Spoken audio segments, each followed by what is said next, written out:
Halo teman-teman, masih di channel berfisika.com. Channel yang membahas segala hal di dalam fisika dasar. Oke, kita akan lanjutkan tutorial 1 tentang medan listrik dan hukum Gauss ya. Oke, lanjutkan pertanyaan dan nomor 4. Oke. Jadi gambar di sini ada sebuah bola Gauss. Jadi ini permukaan berbentuk bola. Oke. Nah, permukaan ini Gauss. Ingat teman-teman, permukaan Gauss itu adalah permukaan imajiner. Jadi sebenarnya ini nggak ada. Sebenarnya di kenyataannya dia nggak real. Ini adalah tidak real gitu ya, si permukaan Gauss. Nah, kemudian apa katanya? Muatan manakah? Pertanyaannya, muatan manakah yang menentukan flux listrik melalui permukaan Gauss? Oke. Nah, untuk menjawab nomor A, kita harus menuliskan hukum Gauss-nya teman-teman. Integral EdA sama dengan Q enclosed per epsilon 0. Oke, ini nomor A ya. Nah, integral EdA itu adalah sebuah flux teman-teman. E dikali A, luas permukaan. A ini adalah luas Gauss. Luas permukaan Gauss. Luas permukaan Gauss. Jadi ini nanti E dikali A itu tidak lain adalah sebuah flux. Sebuah flux sama dengan Q itu muatan yang dilingkupi enclosed per epsilon 0.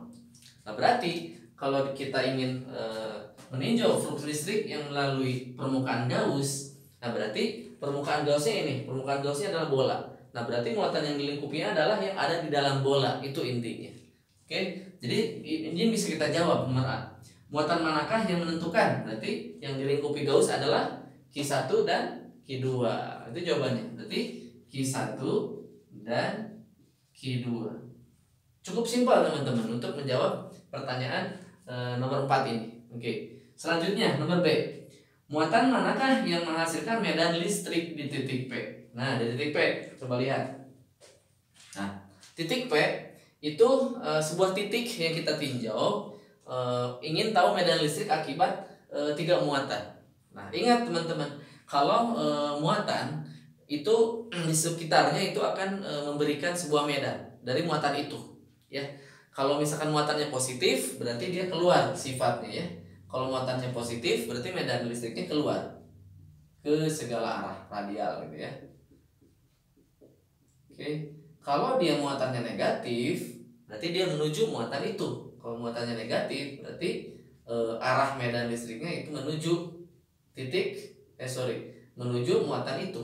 Nah, sedangkan muatan Q1, Q2, Q3 di soalnya tidak dikasih tahu positif atau negatif. Nah, kita asumsikan positif saja ya. Karena kalau negatif mungkin jadi min gitu kan. Nah, kalau kita lihat di titik P, misalkan Q3. Nah, Q3 akan kita ambil garisnya. Oke.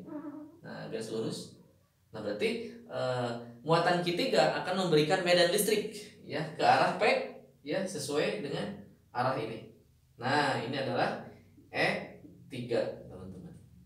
Oke, muatan Q1 dia juga bermuatan positif. Berarti di titik P dia akan memberikan memberikan medan listrik. Arahnya keluar dari muatan itu. Nah, seperti itu. Nah, ini adalah E1 teman-teman. Ya, E1. Nah, Q2 juga dia memberikan medan listrik. Berarti arahnya ke sesuai garisnya ya.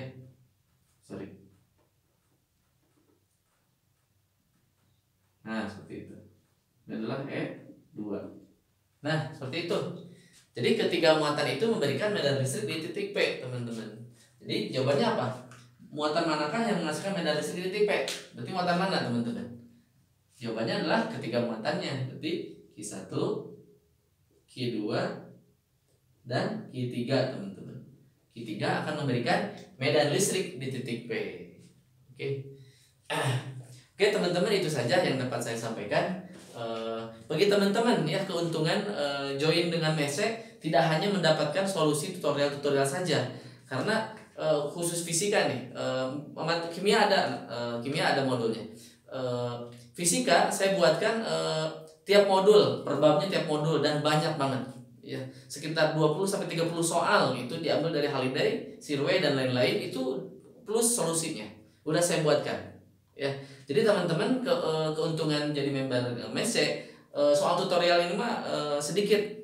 Dan nanti pembahasan yang lainnya udah saya buatkan teman-teman, ya. Misalkan medan listrik dan hukum Gauss itu saya buatkan sekitar 50 soal teman-teman. Medan listrik 20 soal, medan hukum Gauss 25 soal. Udah saya buatkan PDF-nya buat teman-teman yang sudah join, udah merasakan manfaatnya, ya.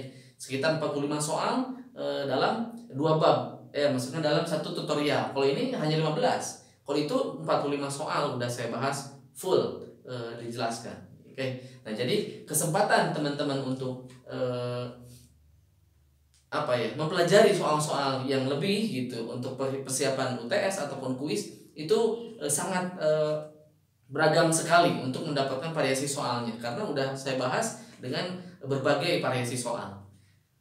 Jadi teman-teman lebih siap nanti untuk menghadapi soal UTS ataupun kuis yang sangat-sangat seram misalkan, ya, sangat menakutkan. Oh tidak, pasti sangat mudah bagi teman-teman yang sudah belajar, ya. Oke, itu saja teman-teman yang dapat saya sampaikan untuk pembahasan nomor 4 ini. Nomor 5 tidak saya bahas, saya loncat nanti ke soal latihannya, ya. Jadi sisa-sisanya teman-teman kerjakan sendiri. Oke.